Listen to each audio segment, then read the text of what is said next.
is the Dana Loesch Show. We talk about stuff. All right, so let's get to the big news. Democrats have switched their fears and opinions on the Patriot Act, and they think now they're terrified that it's going to go away. The Patriot Act is the most amazing thing ever. It's kept us safe. We love the Patriot Act. We're best friends with it. We're going to go to Olin Mills and get photos and frame them in our lockers. Completely did not see that coming. I mean, like, did you see that coming? Oh, it's for your own good. I mean, we just can't offer any proof that it's for your own good, but trust us. Blah, blah, blah, blah, blah, blah, blah. We all know that 9/11 was terrible. Yes, we all know that we're at war, but we have different ideas about how to do that best.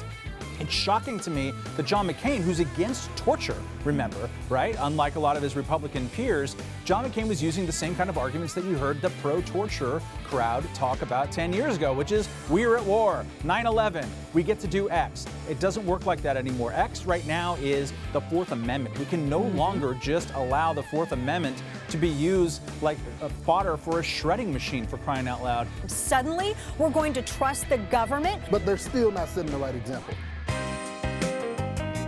Feels so good tonight.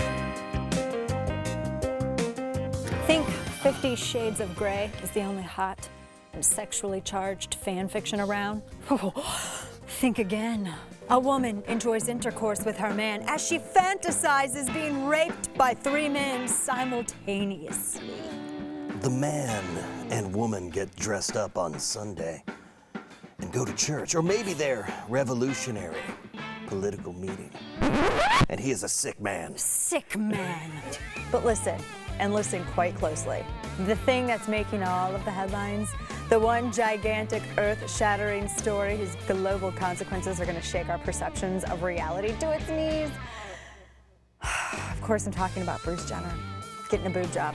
You have to see, and you have to. You must. I mean, all right, you don't like physically have to, but you just do it anyway. They want to take their balls and go home, literally. We're going to have transracial. We've reached a point where we think mental illness should be placated. When I was a kid, I wanted to grow up and be a flower. No joke. I wanted to legit That's be a called flower. trans species. And my mom was like, grow up, you're a human. The government is looking to grab your guns. No shock there.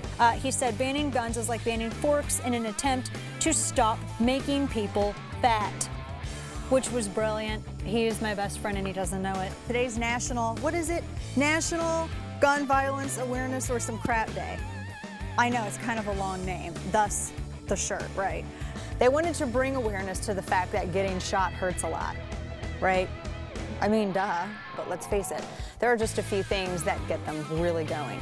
Killing babies, making excuses for criminals and terrorists, screaming racism and banning them some guns. You put it all in a big pot, you mix it together. It's a progressive ideology. They believe that the police and the military should be the only people with guns. Except on base. Thank you. And I'm like, are you guys, do you guys not read history? So the question has to be, and the question has to be put to moms and to people who belong to the organization, everybody else, why do you trust these people? Can you trust Moms Demand Action? Can you trust an organization that was bought for $50 million by Mike Bloomberg, a guy who thinks you're not cogent enough to use salt?